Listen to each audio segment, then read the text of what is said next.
Chapter 19. Everybody soon saw that Gobbo had habits which seemed strange and suspicious to the rest of them. He slept at night when the others were awake, but in the day, when the rest of them were looking for places to sleep in, he was wide awake and went walking. When he felt like it, he would even go out of the thicket, without any hesitation, and stand with perfect peace of mind in the bright sunshine. Bambi found it impossible to keep silent any longer.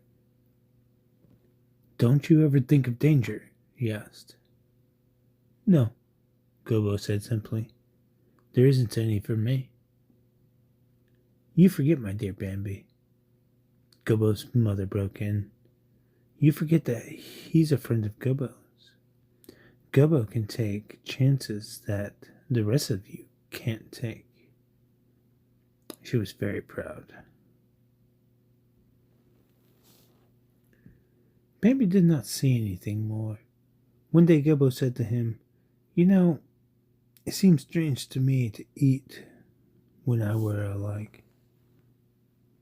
Bambi did not understand. "Why is it strange? We all do it," he said. "Oh, you do," said Gobbo superiorly. "But I'm a little different. I'm accustomed to having my food brought to me, or to being called when it's ready."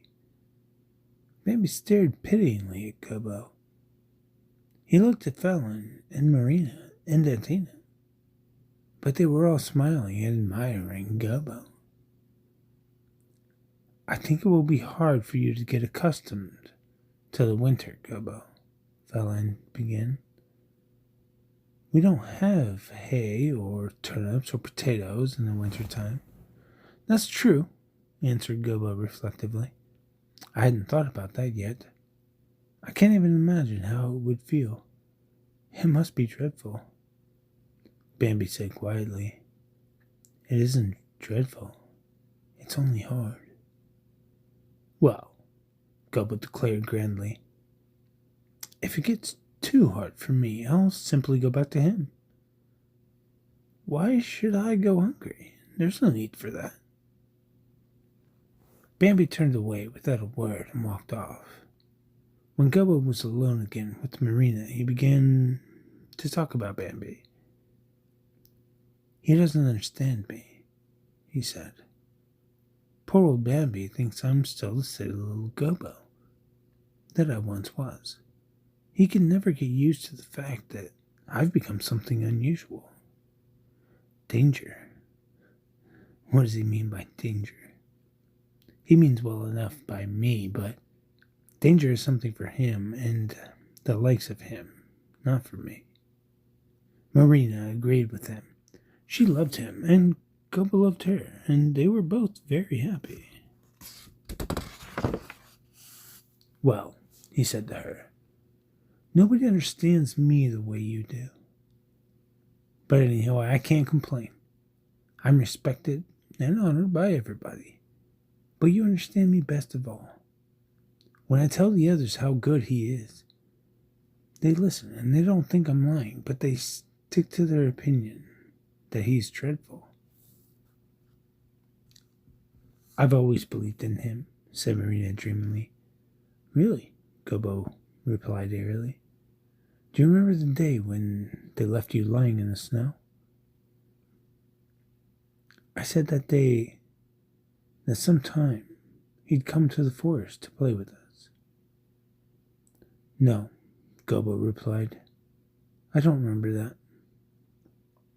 A few weeks passed, and one morning Bambi and Felin, Gobbo and Marina were standing together again in the old familiar hazel thicket. Bambi and Felin were just returning from their wanderings, intending to look for their hiding place when they met Gobbo and Marina. Gobbo was about to go out into the meadow. "Stay with us instead," said Bambi. "The sun will soon be rising, and then nobody will go out in the open." "Nonsense," said Gobbo scornfully. "If nobody else will go, I will." he went on, Marina following him. Bambi and Felix had stopped. "Come along," said Bambi angrily at Felix. "Come along. Let him do what he pleases." They were going on, but suddenly Jay screamed loudly from the far side of the meadow. With a bound, Bambi had turned and was running after Gobbo. Right by the oak, he had caught up with him and Marina. "Did you hear that?" he cried to him. "What?" asked Gobbo, puzzled. Again, the jay screamed on the far side of the meadow. "Did you hear that?" Bambi repeated. "No," said Gobbo calmly. "That means danger," Bambi persisted. A magpie began to chatter loudly, and immediately after her, another and a third. Then the jay screamed again, and far overhead the crows gave warning. Felix began to plead, "Don't go out there, Gobbo, it's dangerous." Even Marina begged, stay here today, beloved one, it's dangerous." Gobbo stood there, smiling in a superior way. Dangerous. What has that to do with me?" he asked. His pressing need gave Bambi an idea. "At least let Marina go first," he said, "so we can find out." He hadn't finished before Marina had slipped out. All three stood and looked at her, Bambi and Felix breathlessly. Gobbo with obvious patience, as if to let the others enjoy their foolish whims.